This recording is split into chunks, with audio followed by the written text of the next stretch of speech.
Hi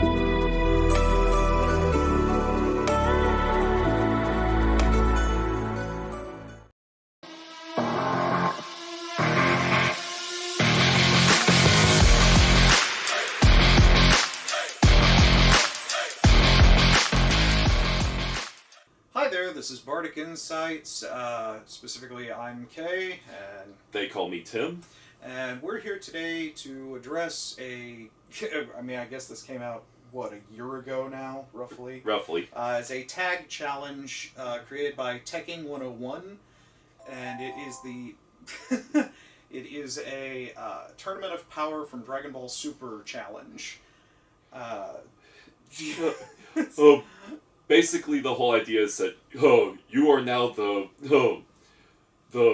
god of destruction or the high priest or whatever of a new universe that's going to be shoved into the tournament of power with all the other competitors. And Tekking's original design for this was that you yourself, being this new Kai or god of destruction, have to form your team. But there were some caveats. First of all, you had to plan for the Tournament of Power, which had its own set of rules and regulations, such as no weapons, no killing, by ring out is the way a person could be eliminated. And then Tekking added his own additional rules. Which included, had to be characters from an anime, and you could only have at most 2 characters from a single anime franchise. Oh boy. And you wouldn't think that would be that difficult. But surprisingly, it was a lot more tedious than we thought it would be. Especially considering that we both had our own kind of personal assignments that we gave ourselves. Both of us agreed we didn't feel right choosing characters from anime that we didn't know. Even if they have a reputation for being exceedingly powerful, we just felt like, that doesn't seem appropriate. And then I tried to pick some things for more obscure sources, and I spent way too many hours of my life on researching this. Just a little bit. Primarily because then the demented part of me is going, is this someone that could hold their own in the Dragon Ball Super universe? Or, this character is powerful, but they seem almost overpowered just for the sake of doing that. And I have a list of, honorable mentions that were almost on my list, but then I kind of pulled back at the last second for a couple of reasons. We'll get to that, I guess, right before our number ones. But in the meantime, here are our lists of our 10 fighters for Tekking 101's Dragon Ball Super Tournament of Power. That title was a lot longer than I thought it would be. Yep. So, if you want to lead it off with your number 10. Alright, so in my number 10 slot is Shiro from Log Horizon. Now for those of you who don't know, and you really should because Log Horizon is such a great anime, Shiro is an enchanter, now trapped in the world of his favorite game. Being an enchanter, he's actually very low in attack capability. His main role is support and entrapment. But the main reason why I grabbed him for my list is that he is a strategist par excellence. A lot of animes will have a character that they call a strategist, and some of them rightly earn that title. Shiro actually has to strategize because he's got very little else that he can bring to a table. And since he's the main central character, he has to bring a lot to the table. Yeah, and I mean, the idea that he's able to maneuver things not just from a strategic standpoint like you would on a battlefield, but he has also learned how to kind of maneuver groups economically as well. So, I mean, he does have a tremendous amount of skill when it comes to seeing and being able to micromanage. I mean, the man formed a brand new democracy in a new world situation. What else could be said? Yeah, I mean, it's a little bit of a... I mean, for those who haven't watched, but as a small spoiler alert, he basically recreates the economy of the world. So, I mean, that's saying something. And it all starts with, like, a single burger joint. That's what gets me. I have huge respect for Shiro as well. I love the character. He's probably the closest to my anime spirit animal. Especially the one line. Yeah, that he hates enemies that are completely random because you can't predict them, and that he hates smorgasbord insanity, which I think is a great word, and I want it on a shirt. I hate enemies like these. I hate meaningless, random, smorgasbord, cluttered insanity!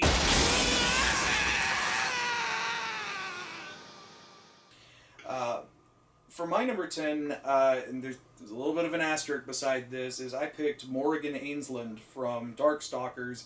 And before you go, but that's a video game, do want to remind that in 1997 we had Night Warriors, the Darkstalkers Revenge, which was an anime. And I'm going to say this now, I had a really difficult time picking specifically anime. There were so many video game characters, and you're going to hear a few more on my list, that have been in animes, but they were primarily known for video games. But it's just hard finding not strictly and delving into just martial artists, because I know what Dragon Ball was going for, but you want to at least think outside the box a little. So for Morrigan, Tekking, this is for you because boobs. You're a big fan of boobs, and Morrigan being kind of the quintessential succubi who started the whole thing, she's definitely got boobs. But no, I picked her because strategically she is able to utilize not only a huge amount of combat capability. She's fast, she can fly, technically she has wings, so she wouldn't be restricted by the key flight removal that the Grand Priest puts into play. She can fire kind of her own soul key blasts. Her wings can become weapons. She can launch missiles out of them, turn into bats to avoid being hit. She has, again, the whole seduction quality going for her, so if anybody is stupid enough in the Tournament of Power to be distracted by that, she can use that to her advantage. The factor that she feeds on stimuli, and you're in a giant tournament full of every sort of stimuli trying to keep alive, I think she would be more than happy with. So I definitely went with Morrigan for both combat and her own kind of flair that she would be bringing to the table as my number 10. I've grown so weary of the demon world. Will you amuse me? So, and that goes over to my number 9, which is All Hail Lelouch v. Britannia. You might be thinking I'm double dipping way too much by putting 2 strategists on my list, but come on, it's Lelouch. He's right there below Shiro in my list of strategists, and he has the Gias, which in a setting like the Tournament of Power is completely and utterly broken. I mean, we're provided how many stupid people that want to monologue with him if they get into just, yeah, well, I can be... All he has to do is make the eye contact and then order them to jump out of the arena. But, I mean... And even if all of his opponents play smart and he can't do that, he's another strategist, and it's always good to have 2 on your team so that you're not relying all on one person's brain power. Right. Now, I mean, again, the one worry is if they would conflict and end up arguing, but hopefully they wouldn't. Hopefully pre-strategy would remove any complaints between each other, so... ways of working. Right. Lelouch v. Britannia commands each one of you. Be my slaves. Now!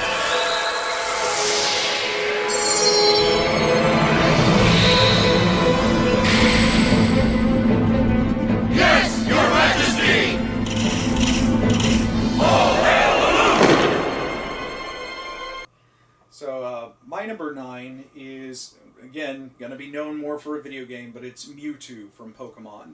And I do remind you, he was in the first anime movie of Pokemon. He also did make appearances in the anime franchise. So he is in an anime, and yeah, I know, you're all going, really?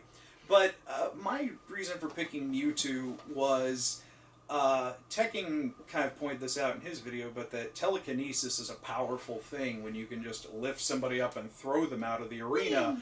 And Mewtwo is the strongest psychic that I could think of who isn't crazy.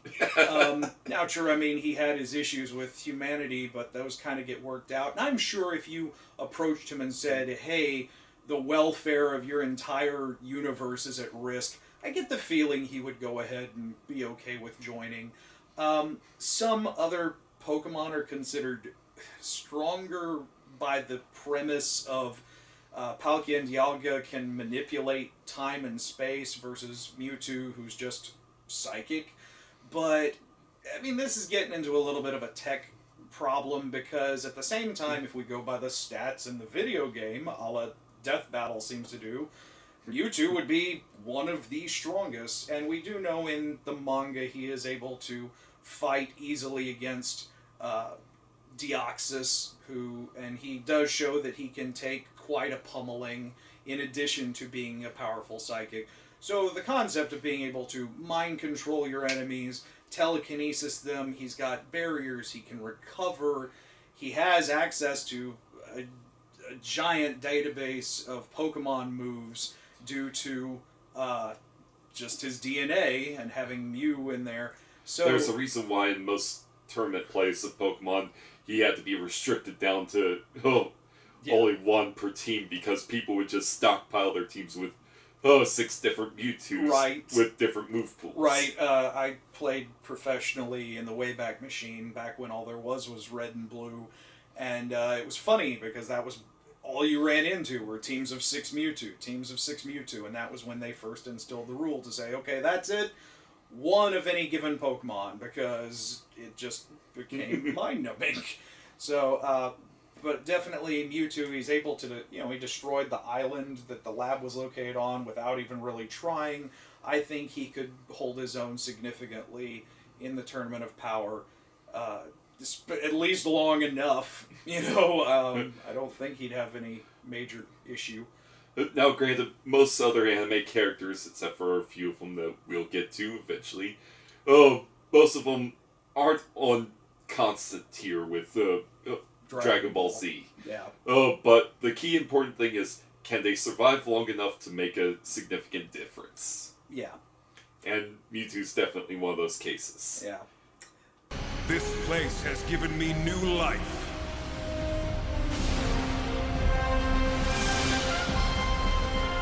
Now I shall use all my power to defend it.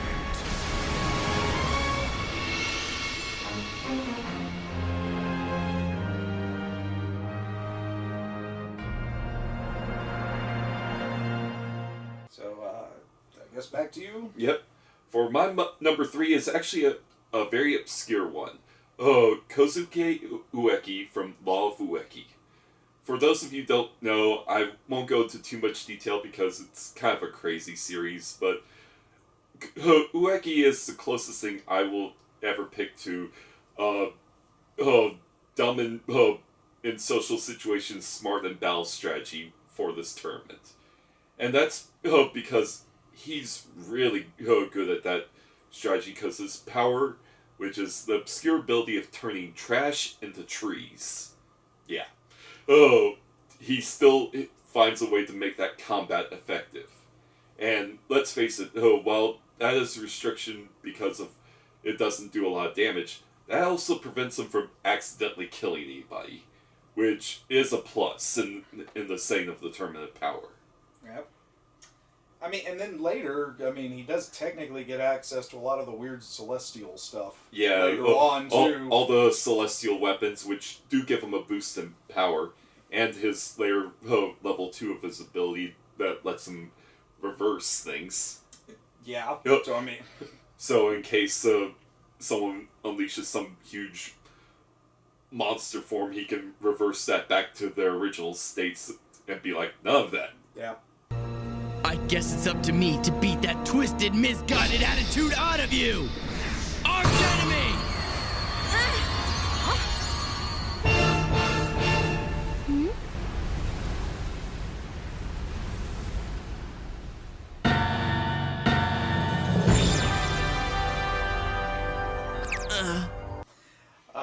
At my number 7, and this will be the last on my weird tech asterisk, is a video game character, but in an anime, is Mega Man X. I just want to say, there was the Day of Sigma OVA, and he did appear in the Mega Man cartoon, which was produced by Ashi Productions, which is a Japanese company, and there was also the Rockman EXE series, so I'm counting this. And Close enough for government. Yeah, but I after this, I'll stop with the video game people. The technical. But, the thing that was very difficult about this character is, in the Tournament of Power rules, they talk about no weapons. Well, they seem to be okay if the weapon is built in or a part of the character. We see, of course, these other robot fighters from other universes are able to swing these giant metallic stretch arms and do things like that. And certainly Mega Man X's Buster is a part of him. It's not like he can drop it. It is a weapon, but I would see that. And with that whole case is Android 17 and 18. Yeah. Yeah, even though they're manipulating ki, it's through the use of electronic parts built into them. Right. Now, to be fair, originally I thought Zero, but given that Zero has to use his Z-Saber for so much, and I definitely had to go, okay, the Z-Saber is a weapon. There is, no other premise to it. But I do want to say that the other intrigue behind this is that X has certainly access to a large arsenal of everything he'd ever absorbed. Even if he was reduced to his regular X-Buster, because of absorbing what was basically robotic DNA, he's able to further expand his arsenal. So even during the tournament, he might be able to arguably learn or get an ability from some of these other opponents, even the robotic ones. But even all that aside, if you then wanted to say, okay, fine, no extra weapons, the different armor forms he has, the Nova Strike armor, and again, I know the Tekking, you kind of made a loophole here, because you said no, in the Tournament of Power the rule is no weapons, but you reference armors, and armor as a weapon is hard to say. Which we'll get to with some which we'll definitely get to later. But to me, the thing is okay, so certainly these robotic enemies that they face, surely you would have removed the armor plating and replaced it with a piece of metal, the strongest metal you could find.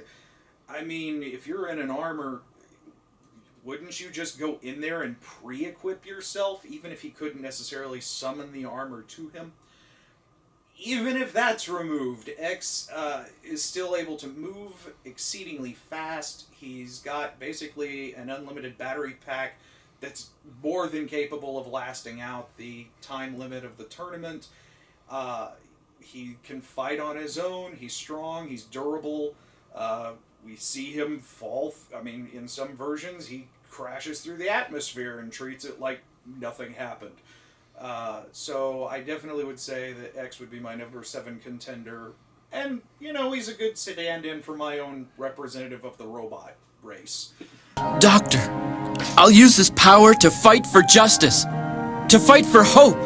Of course you will. I believe it to be so.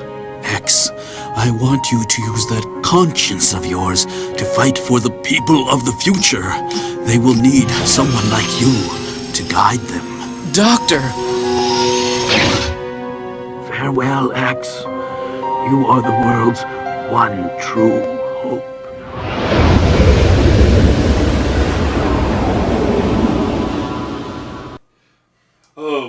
Which brings to my number 4, and this is technically my one asterisk on my list. And not for the reason that he's been having with all the video game characters. No, because me and Kay had a tough time deciding if these characters could even count. Yeah. And for mine, from the Fate universe, the Black Knight Berserker from Fate Zero. I'm not calling him by his official name because some people still haven't watched that series, and I don't want to spoil them. But Black Knight Berserker is one of those key characters that is able to bypass all those troublesome rules for the Tournament of Power. Namely, for the fact that he doesn't carry a weapon on him, or he does carry one, but he doesn't use it. But he can turn practically anything else he grabs into a weapon. Be it rock formations, be it debris, be it other people. I think he could find ways to abuse that in combat. And given the fact that he is such a beast as a berserker, and yet still able to retain all of his combat strategy, makes him dangerous. Yeah, as a fan of Fate, I had to admire that Berserker particular seemed to be really aware of everything for being bloodthirsty, and so conceptually, he could still go operate on his own, and as long as he has a mana source that can keep feeding him, and I'm fairly certain somebody else in your list will have more than sufficient. That was one of the caveats we decided, that the Fate characters had to be connected to one of the other fighters as a mana source. Yeah. It was only fair that way. But admittedly, we could do a whole sub-video on why picking people from the Fate universe was hard. We had to first decide whether, because they were being formed by the Grail, were they able to be chosen. And technically, since they are manifestations, I get the feeling the Grail, if it felt its very existence was threatened, could probably form a servant to go participate in combat. But then this brings us to Noble Phantasms, as they are all almost all technically weapons, and there's a very short list of those who didn't have something obviously wielded as a weapon. And of course, lastly, Fatality, because there's a lot of Fate people that are pretty brutal in how they fight. Looking at you, Hashin Asadai. Yeah, or heck, even the gay Bolge from Lancer. Yeah, just things that were meant to just kill. Does one thing, it does one thing very well. Thus do I hate. Thus do I resent. I feed on the lamentation of those who sink into darkness and curse those who shine so brightly. So, what am I at? 10, 9, 8, 7? 4. 4. So, yeah, 6. Yeah. I'm going in reverse. Yeah. At 6, we're going back and forth. Yeah, at my number 6, I have Ryoko from Tenchi Muyo.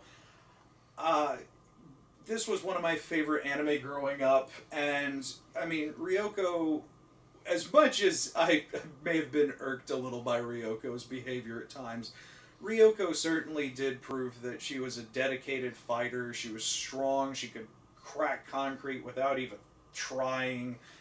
She was able to destroy rocks and things from other dimensions, things that were clearly meant to withstand extra-dimensional tears.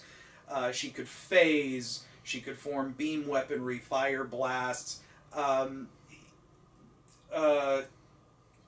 was just exceptionally capable. I guess they would remove her flight, but she still was a more than capable fire. But there was one especially thing that came with this, and that was because if Ryoko is on my team, then that means I get access to Cabots. And anyone who knows me knows that this is my obsession. You can't see this, but there is a Cabot trove behind the camera. There's 30 of them. I briefly bought out eBay. It's funny. It's true. I did. So everyone that went up, I bought for a while. My fix is okay now, but just so you know, I do love Cabots. So certainly picking Ryoko, I would not dare to send our precious Ryo-Oki into combat, but we will be happy to sit in the stands and cheer Ryoko on. Meow, meow, meow. Yes, we can do the Cabot dance together. So that's my number 6. This sword has a mind of its own. If I had my way, I wouldn't fight a monster like you! Monster? Tell me, just exactly what makes you call a pretty young lady like me a monster? So come on, you walk through fire, you walk through walls, you rip holes in the roof, and you can even fly! Very good reasons, but not good enough. Okay, where are we? Okay, for my number, 10, 9, 8, 5? 6. So, Okay. my 6. Okay. How did I get ahead of you? I don't know. For my number 6, I'm going to the world of pirates and picking Bartholomew Kuma. The 7th Warlord of the Sea. Now, I had a brief debate about picking him because of the fact that in where we're at in the One Piece universe, we do not know the full capabilities of Kuma. That being said, what we have seen from him makes him a dangerous competitor in the tournament power. Namely for the Pawpaw Fruit. That ability right there makes him a major threat. For the simple fact that with a simple touch, he can launch anyone anywhere he wishes. By the fact that the Pawpaw Fruit deals with the technical premise of pushing. Yeah. And given the rules of devil fruits, Probably. that is highly broken. I mean, even if it gets limited, I'm sure he can catch more than a couple of people well enough to just go, bye. And considering the fact that he can send people across a globe without even trying, well, trying a little bit. Yeah. I'm sure he could. That empty space beyond the ring? Yeah. And the fact that he can also use that ability on himself to practically teleport? Yeah. Yeah. I mean, it's a pretty effective weapon with multiple outs, and non-lethal. And also with that, he is my entry for the technically mechanical beings. The robot. You gotta represent with robot. Yep, and with that, he's got added durability of all the and strength from all the musculature mixed with robotics, and he has a built-in laser beam in his mouth. Need I say more? Oh yeah, I also forgot about his favorite actual attack technique. The Ursa Shock. Mm-hmm. Where he literally compresses air into a bomb. I mean, yeah. Talk about room clearing. Right. Negative Ghost and Special Hollow! Alright, there it is! Mistress Perona's ultimate combo!